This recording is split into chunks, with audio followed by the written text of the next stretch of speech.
Welcome to Off Leash and Unfiltered. Trigger warning, I'm Katie Pepe, delivering the truth in dog training.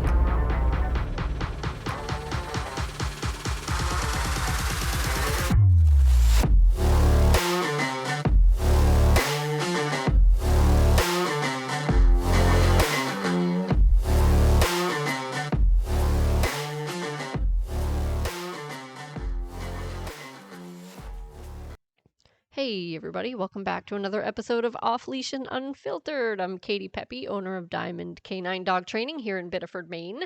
We specialize in e-collar training for off-leash obedience and behavior modification, meaning stopping unwanted behaviors.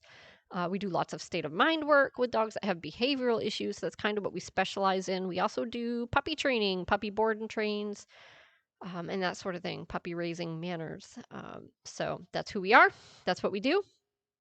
And this podcast is just a way for us to reach more people and make more information readily available. Information that is accurate and honest and transparent and super, super hard to find on the internet. So there's no lack of information. It's just a lot of it is wrong. And it's wrong because there's a lot of ignorance out there when it comes to this stuff, for sure, for sure.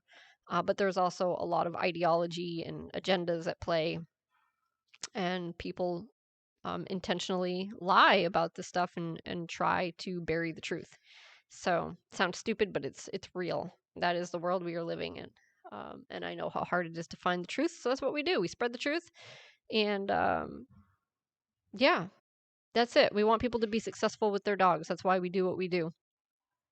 So let's jump right in to talking about training. And we offer training in several different formats. And one of the things I hear a lot from people is their concerns around the implications of using a specific format. So, what I mean by that is, private lessons or group classes or board and train. So, I want to kind of break that down a little bit. I assume probably most people, if they're listening to this, have done some training with their dog. Maybe not, but most people have. In fact, most people, when I meet them that are here for training, most of them have done some kind of training with their dog in the past.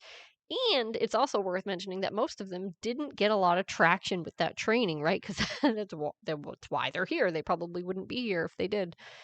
So I think it's worth really talking about how you decide, like, if a format of training is going to work for you, and if there's any real value in doing that, or what's better, what's more effective. So let me break that down for you right now. The first thing that I want to say is group classes. Now, we were just having a discussion about this, and that's how I choose these topics, is like these are things I'm always talking about day in and day out with our actual hands-on clients. And so if they need this information, I assume other people do too. And so that's the stuff we talk about. And so I was just having a conversation the other day with somebody who actually happens to be a family friend, but also has problems with their dogs. So uh, she was asking about group classes. And I got to tell you, right now, we don't do any group classes, and there is a reason for that. Okay. So it's not that I don't think there's any value in a group class. I think there can be. But it really depends on the feedback we're giving the dog in the group class, right? So she wants to get practice around distractions, which is why, and she's going to group classes elsewhere. And I happen to know the place that she's going, and I happen to know the kind of training that they're providing. And it's not going to give her what she needs. And I think she knows that at this point. But anyway, it's neither here nor there. It's kind of like, group class can be, it's not that it can't be effective. It can, but it's usually not. It's usually more like a trip to a daycare or a dog park, right? So think of it this way. I always tell people when they talk about like socializing their dogs and putting their dogs in groups, and I talk about why I don't like the dog park. socialization, right, or actual interaction between dogs, it's only really valuable if the dogs are getting feedback from their handler. And that's not to say that the dogs can't have any valuable exchanges between each other. They can, but they can just as easily have, exchanges between each other that are counterproductive. And I think that happens most of the time if nobody's watching and knows what they're watching for and stepping in and intervening as needed. So if you put your dog, right, you can have the same exact situation, the same exact setting, be productive as counterproductive, right? So I can bring my dog into this specific setting. Let's say we're at a park somewhere and there's other people there with their dogs. I can go into that setting and I can actually teach my dog valuable thing and come out of that better than we went in. But somebody else or even us, like we could go into that same situation and come out of it worse than we were. Right? So it's not so much the setting and the environment as it is what is happening and how are we responding to it in that environment, in that setting. So that's what determines your growth. Okay, that's what determines whether or not there's value, whether it's productive or counterproductive. So, anyways, this family friend who's taking her dog to group classes and asking me why I don't provide group classes because she knows that my training is effective. Um, she believes that she needs to have a group class to work around distractions, which makes sense. I can understand that line of thinking, right? So she's like, well, I want to work around people and dogs in like a somewhat controlled environment. And I totally get that. And I agree. I do not disagree with that. I think that's a good thing. But she's not getting any traction. And why is that? But it's because of the type of training that they're doing. They're not providing their dog with the necessary feedback. So they're just going into this group class. They're just going into this environment where there are other dogs and other people. And they're not providing meaningful feedback to their dog to shape their dog's behavior. So what good is that? Okay, so they go in there, her dog gets overexcited. Sometimes it lunges and barks at people when they come in. And there's no appropriate feedback. I'm sure she says no. I'm sure she pulls on the leash, right? I'm sure she restrains her dog. But that's not meaningful feedback. That's not going to get any traction. That's not going to stick. It's not going to shape behavior.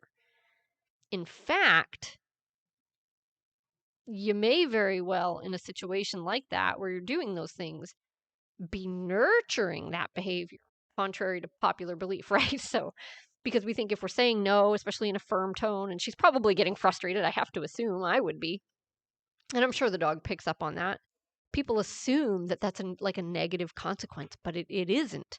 In fact, is all this time that the dog is rehearsing, lunging, pulling on the leash, trying to get to the trigger, all that's really happening is frustration is mounting and they are wearing that pathway in the brain where they lunge, where they move forward, where they bark, where they get frustrated. So we're actually rehearsing the reactive behavior over and over and over again, and we're strengthening it, strengthening it, and strengthening it. In fact, that's how they train protection dogs, right? If you watch any like protection training, sport training, which is a lot of fun, the dog is often on a harness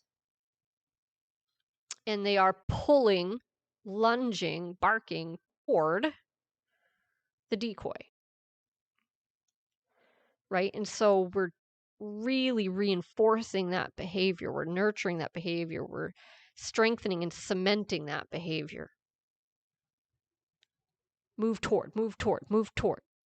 Increase frustration, increase desire, right? And so she's in group class literally doing this with her dog. How is that helpful? Sure, you've got the distractions there, which is good, I agree. But if you're not equipped with the tools and the skills to inhibit that behavior and build something different, then you are totally working against yourself. Totally working against yourself.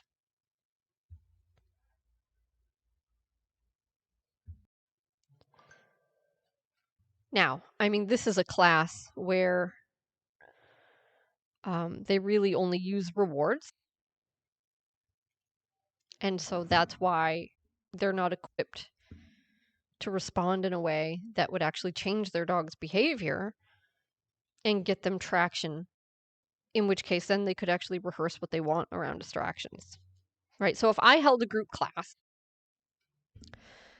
what it would look like is people would come in, we would equip them with tools, definitely a prong collar, and perhaps an e-collar. And we would teach them how to use those tools to both inhibit behaviors, right? How to get their dog's attention, get their dog to prioritize them, how to punish things like lunging at people. And guess what? Now you've got some traction. Right? So that's not all you're going to do.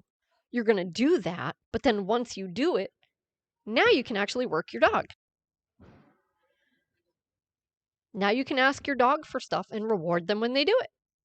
Right? So it's not that you have to cut that part of it out.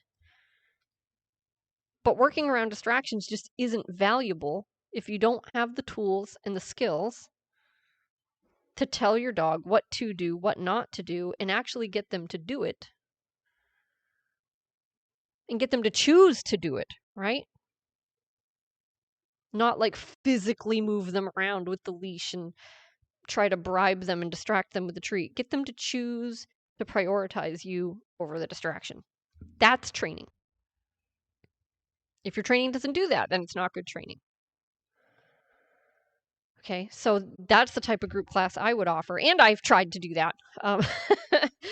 But it has, it's not the best setting, I don't think. I prefer to be able to give people more attention in like a one-on-one setting. And we'll talk more about that. But I think there's some value in the group setting just because it keeps the price low. But I have found that it doesn't keep the price low enough. People that want to do group classes generally want it to be very inexpensive. And if you're using tools, that's going to add to the price. That's going to raise the price tag a little bit. And so I have found that there isn't a ton of interest when we offer a group class because I'm not going to do a group class without tools where nobody can talk to their dog and nobody can correct things and nobody can get their dog's attention. To me, that is just stupid. It's just a money-making scheme. There's no value in it. And that's not gratifying. So I'm here to actually help people be successful. Just having people come in here for an hour and wrestle with their dogs and go home with no traction on anything is just not something I'm interested in doing.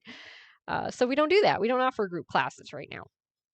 Which brings me to my next point, which is people like her believe that you need to have that group class setting to have those distractions, but our customers do just fine.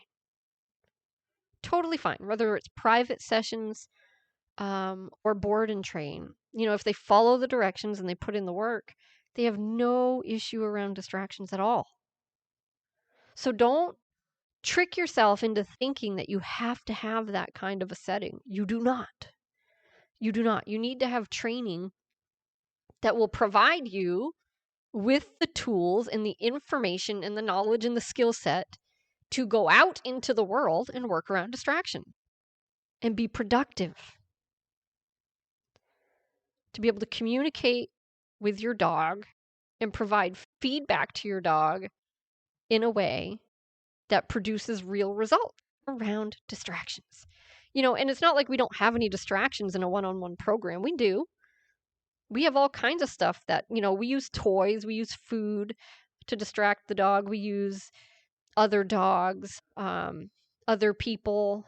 There's lots of ways that you can provide a distraction to your dog without having to be in a group class. Now, I'm not saying group class isn't more of a distraction, like a bigger distraction. I think it is. But you also don't necessarily want to start there, right? Start by just running around in circles around your dog, right? That's a distraction. Most dogs are going to fly up out of their command and chase you, right? That's a distraction. Like if your dog can't do that, forget working in a group class, right? So you come to the one-on-one private sessions and we show you how to distract your dog by yourself, right? With just your energy, your tone, your voice, your body language, toys, fill the food bowl, knock on the door, ride your bike around, vacuum, do things that make the dog kind of uncomfortable. And then, have a friend come over, have a friend come through the door, take your dog out to Home Depot, go to Tractor Supply, go to the park, right? And take all these skills we showed you in your one-on-one class and all these tools and how to use them and take that with you out into the world, to the park, to Home Depot, whatever, and just do the same thing there. Piece of cake. A piece of cake. I'm not saying your dog will be a piece of cake. But I'm saying don't put too much emphasis on the format. The most important thing is that you walk away with the tools and the skills, right? And then you can bring your dog to train in any format, in any environment, and you can be effective. That's what we do. We teach people how to be effective, right? So the one-on-one sessions work just fine if you're willing to practice it. Now, I do have people that come in and we show them, obviously we've provided them with the tools. We do that on day one. We show them how to use them, how to condition the dog to the e-collar and how to work around distractions and how to handle mistakes when the dog makes mistakes. As we move through the program, they're learning, how do I use e-collar to hold my dog accountable, and how do I, get the things that I'm asking for, and we show them how to do that. But then they go home and they only do it in their living room. Well, yeah, like that's a problem. Like your dog will only listen in the living room then, right? But the truth is, even if you come to group class, like let's say we had a group class where we did that same thing. If you go home and only practice in your living room, your dog will only listen in your living room and at class, right?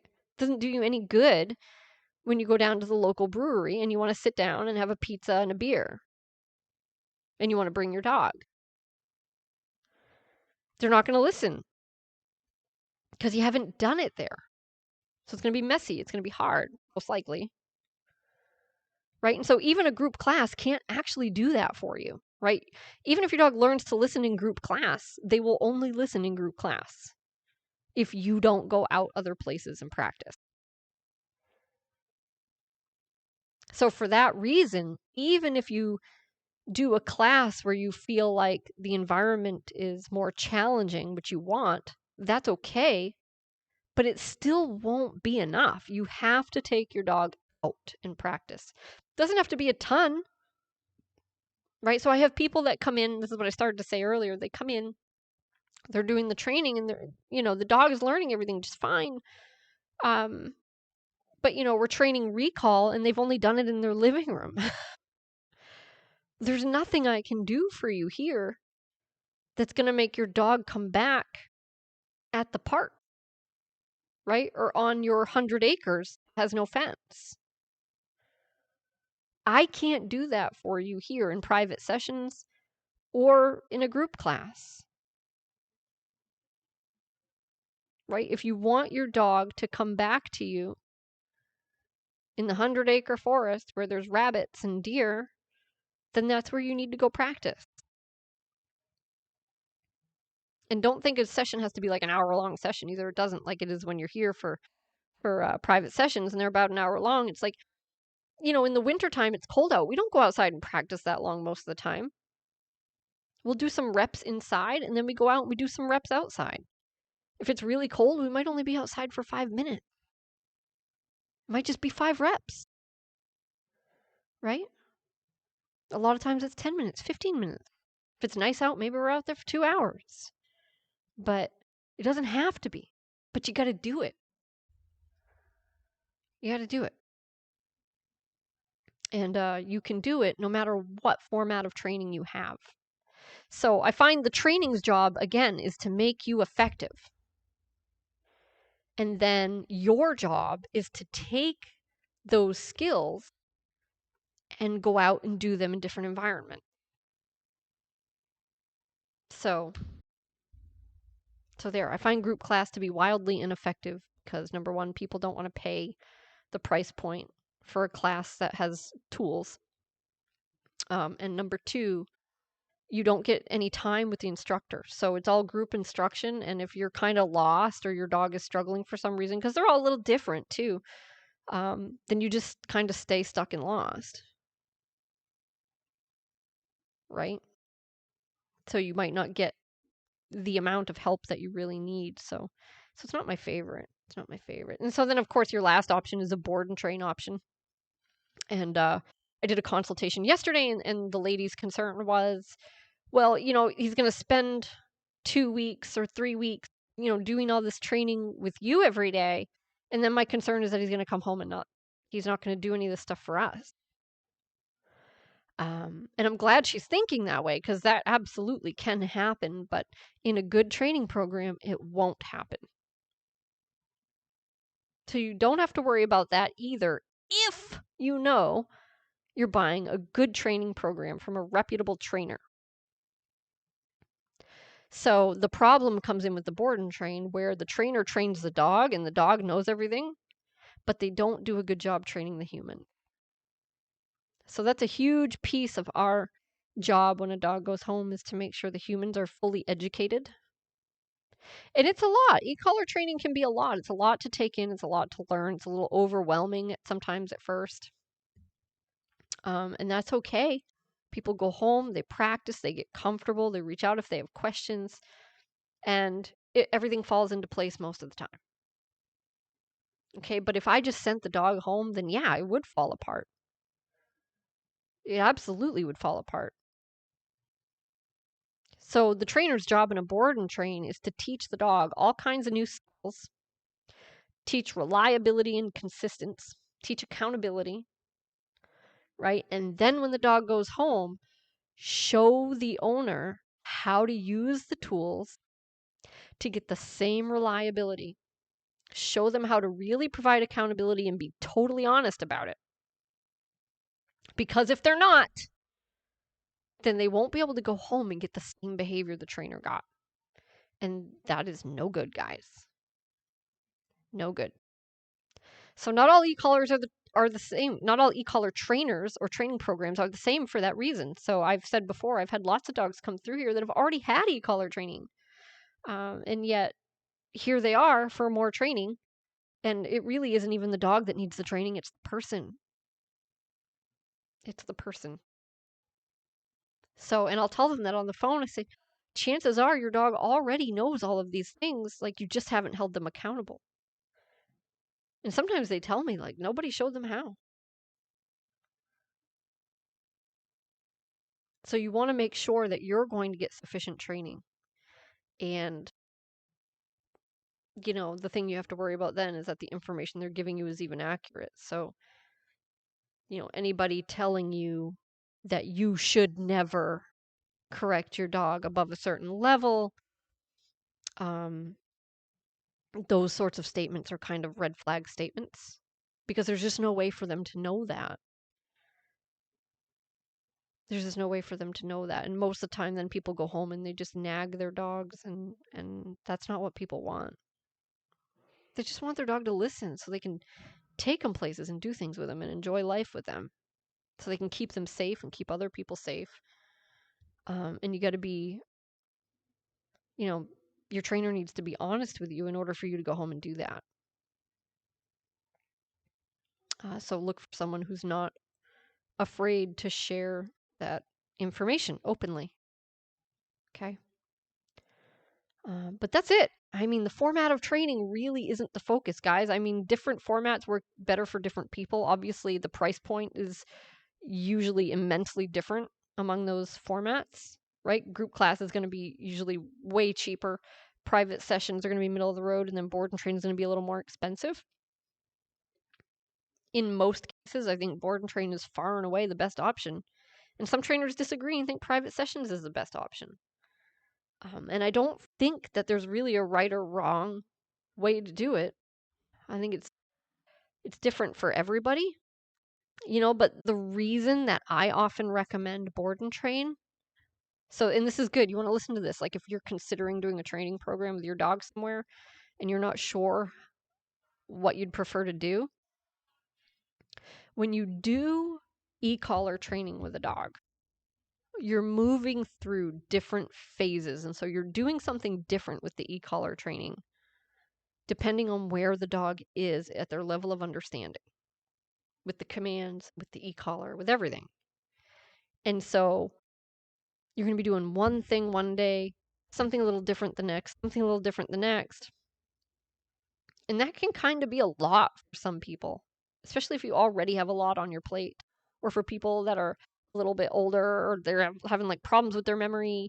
Like they don't want to have to like relearn what to do at every phase of training.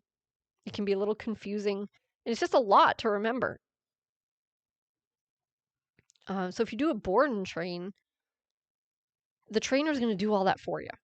And then there's just going to be like, you just need to hold the dog accountable when they go home, and they're going to show you how to do that.